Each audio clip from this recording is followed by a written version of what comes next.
आनंद प्रकाश तिवारी जी जुड़े हुए हैं। रोजाना बहुजन संवाद पर अलग अलग विषयों पर चर्चा करते हैं देश के जाने माने लोगों से। उनके पिटारे में भी बहुत सारी खबरें रहती है, तैयारी करके बैठे हैं उत्तर प्रदेश और बिहार को लेकर। हम उनसे जानना चाहेंगे उत्तर प्रदेश की राजनीति क्या कह रही है और बिहार में जो चुनाव होने वाले हैं, जिस तरह की घोषणाएं हुई है और 6 तारीख को पहले फेज के वोट डलने वाले हैं, उसको लेकर बहुत सारी बात बता दी गई है डॉक्टर सुनीलम जी ने। उसके बाद में आप क्या सोचते हैं, बताएं तिवारी जी। जी बहुत बहुत धन्यवाद। ये पहली बात तो इस समय पूरा उत्तर भारत और ख़ास करके उत्तर प्रदेश, बिहार, बंगाल, ये सब उत्सव के आगोश में एकदम बंधे हुए हैं। और हम बनारस का अगर जिक्र करें तो बनारस में लक्खी मेला होता है। कुछ मेले होते हैं जिसमें लाखों की भीड़ फ्रॉम वेरी बिगिनिंग बहुत दिनों से चली आ रही है। उसी में एक हमारे यहाँ होता है नाग नथैया मेला। वैसे बनारस को तो अपना शिव की नगरी माना जाता है और वो शंकर के ही सारे उत्सव होते हैं, लेकिन कार्तिक शुक्ल पक्ष चतुर्थी को पूरा बनारस कृष्णमय हो जाता है। और तुलसी घाट पर जिसकी स्थापना तुलसीदास ने किया था उस मेले का, और वहीं बैठकर रामायण की रचना की थी, वहां पर कृष्ण लीला होती है।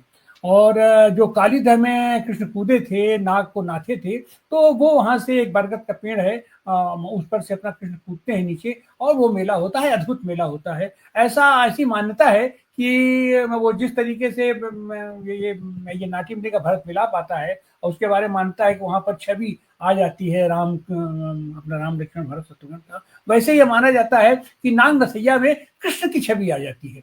और उसको सेलिब्रेट करने के लिए राजा बनारस काशी नरेश वहां आते हैं और उनकी उपस्थिति रहती है, उनकी गरिमा में उपस्थिति रहती है। और उसी के साथ साथ और एक बात यह भी है कि वहां घोषित तौर पर गंगा उस दिन यमुना का रूप धारण कर लेती है। यह मान चला जाता है कि यही गंगा यमुना है। लेकिन उसके साथ साथ आज छठ पूजा है और छठ पूजा में आप सब लोग जानते हैं कि बहुत ही शुद्धता और पवित्रता का यह त्योहार होता है और लोक धुन और लोक गीतों से पूरा का पूरा उत्तर भारत ही नहीं, अब तो ये अंतरराष्ट्रीय स्तर पर चला गया। क्या मॉरिशस, क्या त्रिनिदाद, क्या माने जहां जहां कहीं भी भोजपुरी, मैथिल और मगही समाज के लोग गए हैं, वहां पर अद्भुत तरीके का स्वच्छता के साथ मनाया जाने वाला और सारी की सारी प्राकृतिक चीजों का ही उसमें प्रसाद चढ़ाया जाता है। ये कुछ भी बाजार से उसमें नहीं खरीदा जाता है। तो ये अद्भुत मेला हो रहा है और उसी स्वच्छता के तहत ये तमाम कुंडों में और नदियों में, तालाबों में महिलाएं उसको उतर करके और वो पूरा अर्घ देती हैं और अस्ताचल के सूर्य को अर्घ देती हैं, जो कि आज अभी संपन्न हो गया शाम को। ये मेला 4 दिन का मेला होता है, बहुत ही पवित्रतम मेला होता है और इसकी ये पूरी प्रक्रिया होती है। 2 दिन तक महिलाएं व्रती, उसमें केवल महिलाएं हों, एक कोई जरूरी नहीं होता है, बच्चे, बूढ़े, नौजवान, आदमी, पुरुष, और केवल हिंदू ही नहीं, इस्लाम और सारे लोग इसको अपना समान भाव से, समभाव से, एक तरीके से समता का यह त्योहार है, समता और सौहार्द का यह त्योहार है।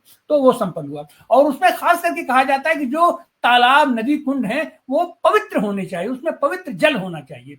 और अभी जैसे बिहार में चुनाव भी है तो ये छठ मेला भी वहां पर बहुत असर डाल रहा है। और खास करके छठ के लिए दूर दूर से जहां जहां कहीं भी लोग होते हैं, विदेशों से भी सब लोग कोशिश करते हैं कि घर पहुंच करके और एक साथ इस त्योहार को मनाया जाए। लेकिन हमारी सरकार ने सस्ती लोकप्रियता के लिए तो कहा कि हम 12,000 गाड़ियां चला रहे हैं, ट्रेन चला रहे हैं, लेकिन स्थिति यह है कि 3-3, 4-4 किलोमीटर की लाइन लगी हुई है और उसमें लोग नहीं पहुंच पाए। उसमें बहुत सारी हादसे भी हुए अपना उसमें जाने में, नीचे, ऊपर, छत पर, और अपना जहां कहीं भी जैसे हो लोग वहां लग के जाने के लिए मजबूर हुए हैं। और उसमें इसका लाभ उठाने के लिए हमारे प्रधानमंत्री, जो भारतीय जनता पार्टी पूरी तरीके से लगी हुई है, उसमें इन्होंने एक काम किया है कि यमुना नदी बहुत ज्यादा गंदी है हमारे दिल्ली में और ये पूरे इलाके में, अपने आगरा में जहाँ कहीं भी है बहुत गंदी है। तो इन्होंने घोषणा किया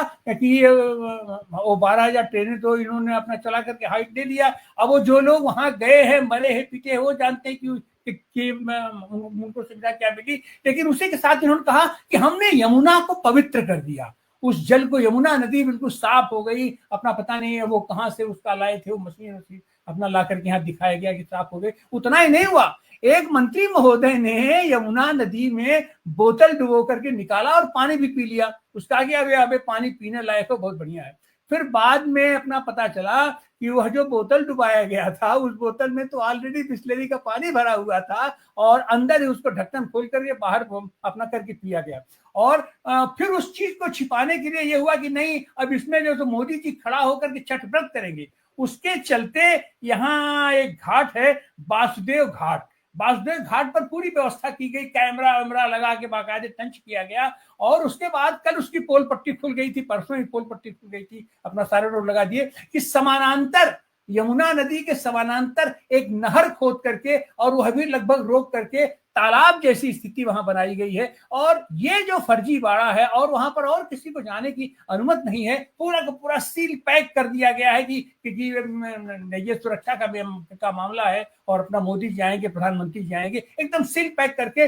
तो इस तरीके से ये जैसे ही भंडाफोड़ हुआ है, तैसे ही इसका बहुत ही व्यापक रोष व्याप्त है कि आम आदमी के लिए तो वही गंदा जल यमुना का है, वही गंदा है। और उतना ही नहीं है, देश के पैमाने पर जहां जहां कहीं भी कुंड हो, उनको साफ सफाई करने की व्यवस्था होती है और ये व्यवस्था फैसिलिटेट करने की व्यवस्था अपनी सरकार की होती है।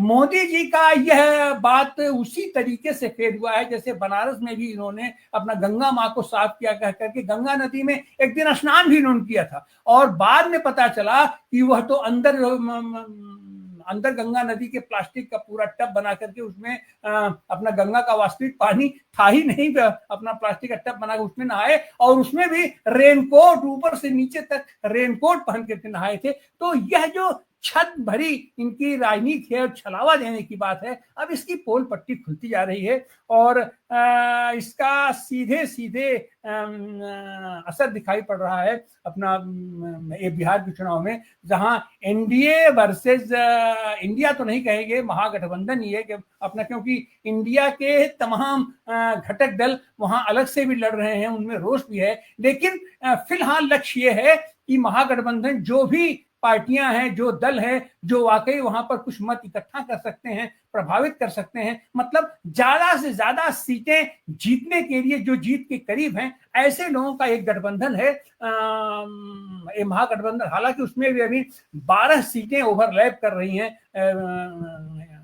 कहीं राजद तो कांग्रेस लड़ रही है, कहीं सीपीआई और ये कांग्रेस लड़ रही है, कहीं वीआईपी लड़ रही है, लेकिन कुल जोड़ता करके वहां बिल्कुल माहौल बना हुआ है। और जिस तरीके से महागठबंधन अपनी आर्थिक नीतियां, अपने आर्थिक प्रोग्राम, अपनी घोषणा दर घोषणा करता जा रहा है, तो उसमें यह भी कहा जा रहा है कि मोदी जी ने भी बहुत घोषणा किया था, लेकिन उस घोषणा से पहले सभाओं में तेजस्वी यादव, जो कि वहां पर जो ये इसके कैंडिडेट घोषित हो गए हैं अपना मुख्यमंत्री की, वो बाकायदे मोदी जी का भाषण टेप लगा करके पहले उसको सुनाया जाता है और उसके बाद कहा जाता है कि इनकी घोषणाओं को तो आपने सुन लिया, इनको 50 दिन चाहिए, वो चाहिए, लेकिन हमको आप 20 साल तक का आप शासन दिए हैं, आप हमको 20 दिन पहले देख लीजिए। और उसमें भी वो टेस्टेड है कि छोटे समय के लिए ही सरकार बनी थी राजद और जदयू की, उसमें उसने जिस तरीके का परफॉर्मेंस दिया है और खास करके नौकरियों को लेकर के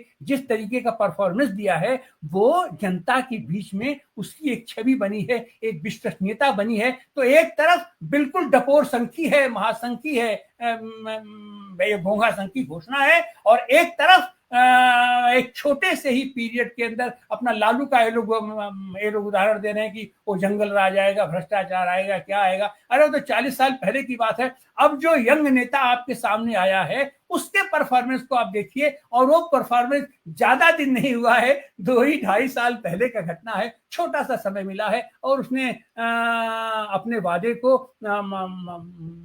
खास करके नौकरियों को वादे को उसने चुनाया। तो इस तरीके से वहां पर मोदी और शाह की गाड़ी फंस गई है। नीतीश जी के यहाँ बिल्कुल हलचल मचा हुआ है, उनको जिस तरीके से जगह जगह अपमानित किया जा रहा है, और अब तो जनता उनको खदेड़ रही है, अपने बीच उनको जाने ही नहीं दे रही है। लेकिन अब इनका एकमात्र भरोसा चुनाव आयोग है, उसके अलावा और इनके पास कोई भरोसा, कोई स्थिति नहीं है। और वह चुनाव आयोग जो कि वो थेथराई के साथ उसका एसआईआर पूरा का पूरा डिस्क्लोज हुआ है, पूरा पूरा उनका फर्जीवाड़ा सामने आया है, उसके बाद भी आज उन्होंने घोषणा कर दिया कि हम 12 राज्यों में इसको लागू करने जा रहे हैं। ठीक है, आप लागू कीजिए, लेकिन जो आपकी मंशा है, आपकी नियति है, वो संदिग्ध हो गई है, आज की तारीख में भी संदिग्ध है, और वो संदिग्धता लगातार बनी रहेगी। इन सारे स्थितियों परिस्थितियों में हम लोग देखेंगे पिछला सप्ताह फिलहाल तो बिल्कुल सांस्कृतिक माहौल है बिहार में भी, पूरे उत्तर भारत में, और अभी अभी इसी बीच जो ये आ रहा है कि ये पानी फिर बरसने वाला है, अपना 3 दिन किसान परेशान है, उसका धान कट करके अभी खेत में है, धान खड़ा है खेत में। खैर, इन सारे संदर्भों में हम देखेंगे कि फिलहाल तो छठ मैया की बहुत बहुत बधाई, बहुत बहुत शुभकामना। आज उसका अस्ताचल को रख दिया गया है और कल सुबह उगते सूरज को रख दिया जाएगा। इन्हीं बातों के साथ आप सबका बहुत बहुत धन्यवाद, बहुत बहुत आभार, एक बार फिर बहुत बहुत बधाई, बहुत बहुत शुभकामना। धन्यवाद तिवारी जी।